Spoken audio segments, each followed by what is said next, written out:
Bonjour tout le monde, c'est Enoch Toumba, je suis géologue pétrolier et développeur Python. Aujourd'hui, on va parler de la pétrophysique et nous allons développer des programmes informatiques pour calculer les propriétés pétrophysiques.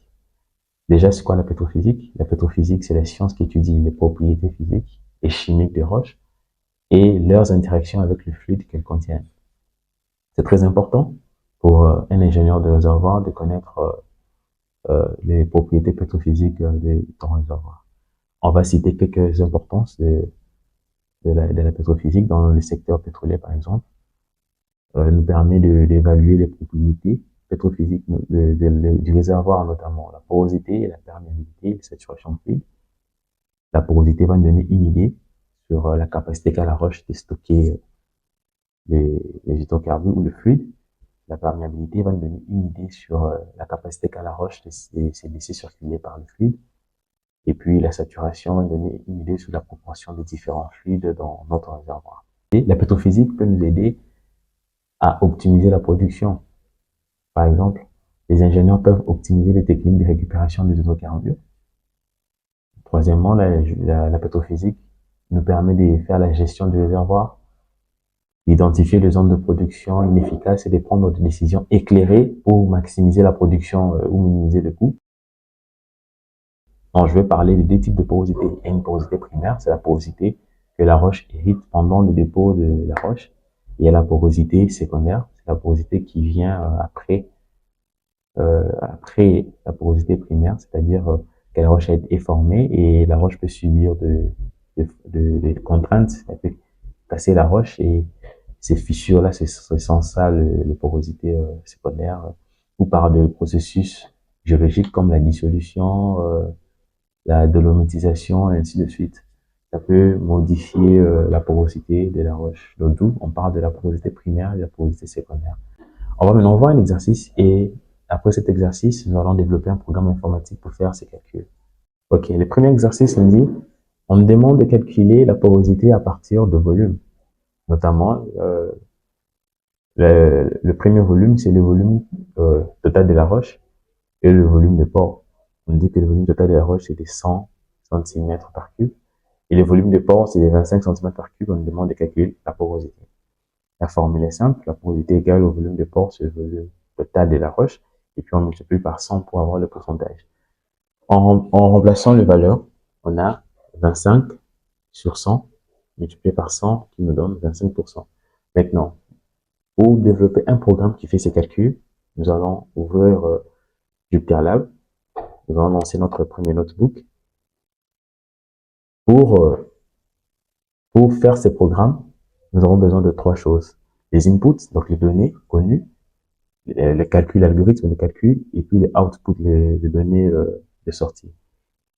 Pour les inputs, je vais définir, on a besoin de deux inputs, le volume de pore et le volume total de la roche. Je vais écrire VT, volume total de la roche qui est de 100, et puis VP, le volume de pore qui est de 25. J'exécute le code pour enregistrer ces données dans la mémoire de l'ordinateur. Maintenant, la deuxième des choses, c'est l'algorithme de calcul. Je vais faire les calculs. Je vais mettre la formule. Je vais dire porosité, je vais écrire porosity, I égale au volume de pore sur le volume total de la roche. J'exécute le code. Maintenant, pour afficher les données, les résultats, je vais juste écrire porosité. Je l'affiche, la porosité est de 0,25. Je peux le multiplier par 100 pour avoir la valeur en pourcentage. Ok, la porosité est de 25%. Le deuxième exercice, on nous dit de calculer la porosité à partir de la masse et de la densité. Nous avons quelle masse? Nous avons la masse de l'échantillon sec et la masse de l'échantillon saturé en eau. Nous avons la densité de l'eau qui est connue et nous avons le volume total de la roche. Ok, je vais nettoyer. Non, je vais ouvrir d'autres cellules pour calculer. Donc, dans le deuxième exercice, on calcule la porosité à partir de deux paramètres, de la masse et de la densité. Ok, je vais mettre les données qui sont connues. J'ai la masse de l'échantillon quand elle est sec, je vais créer MS égale à 200. La masse de la roche saturée en eau, je vais écrire MSS pour dire saturée en eau, qui est de 250. J'ai encore la densité de l'eau, je vais créer dW, densité de l'eau, qui est de 1 gramme par centimètre cube. Et j'ai le volume total de la roche, VT, qui est 100. On me demande de calculer la porosité. J'exécute. Je vais venir d'abord je vais développer l'algorithme de calcul. D'abord, je vais faire la différence. On nous dit que pour trouver le volume de pore, c'est la différence entre les deux masses, la masse de l'échantillon saturé et la masse de la roche de l'échantillon non saturé. On le divise par la densité de l'eau, ça me donne le volume de pore. Donc, je vais faire les calculs, je vais dire VP égale MSS moins MS.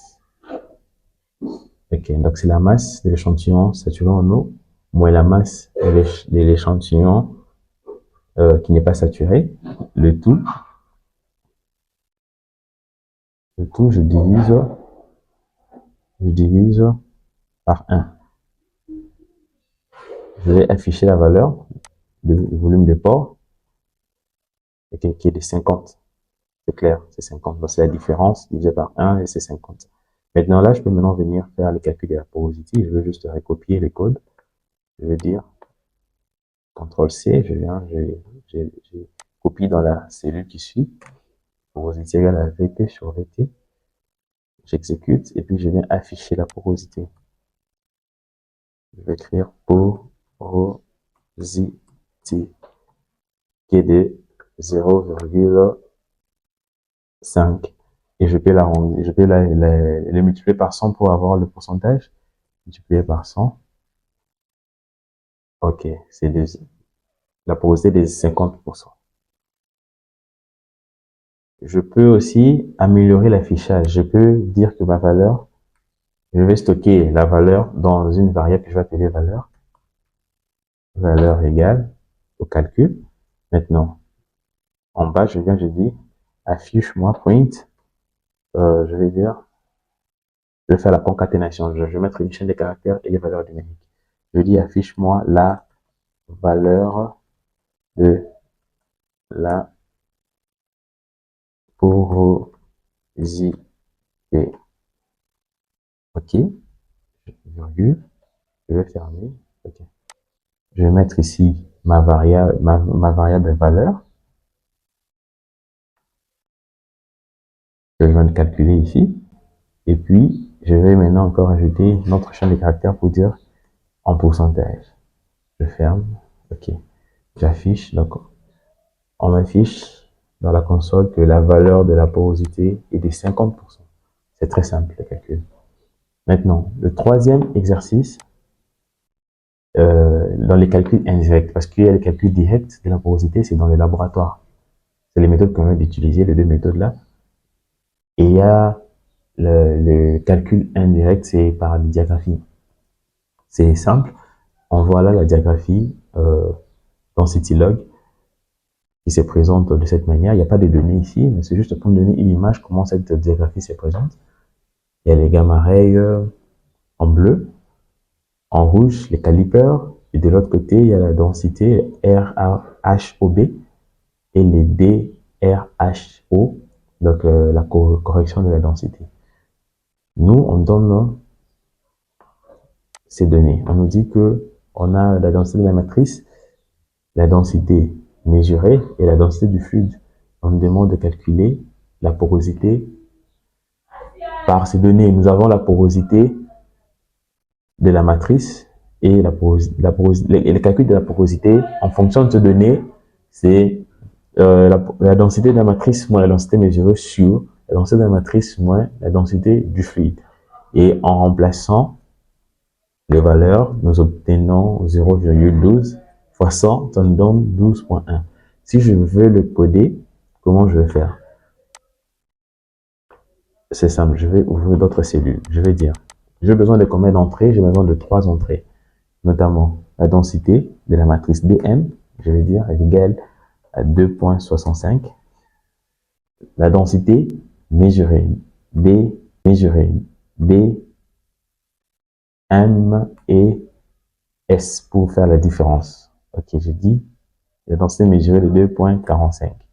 Et puis la densité du fluide, D, est égale à 1 gramme par centimètre cube. J'exécute le code. Je vais maintenant écrire ma formule. Je dis porosity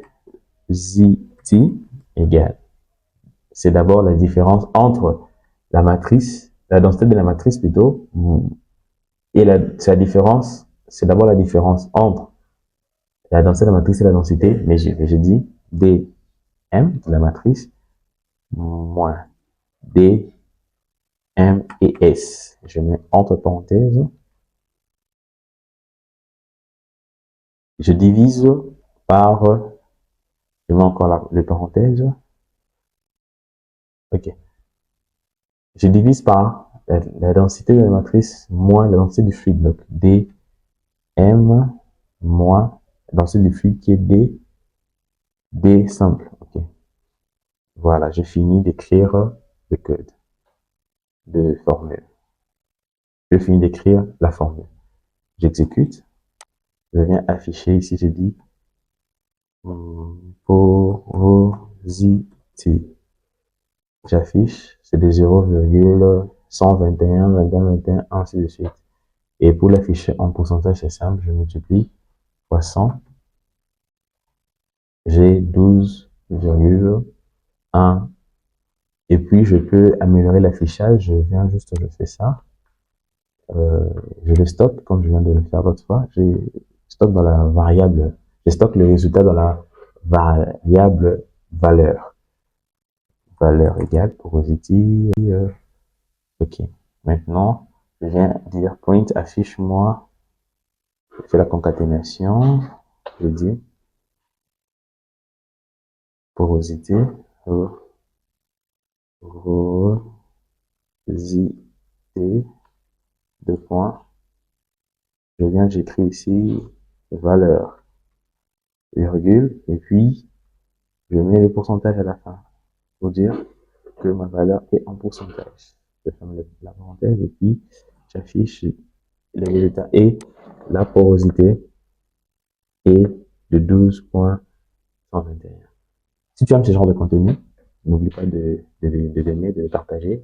Prochainement, on va parler de la perméabilité. On va voir comment on peut faire les calculs de la perméabilité et développer des programmes informatiques pour calculer la perméabilité.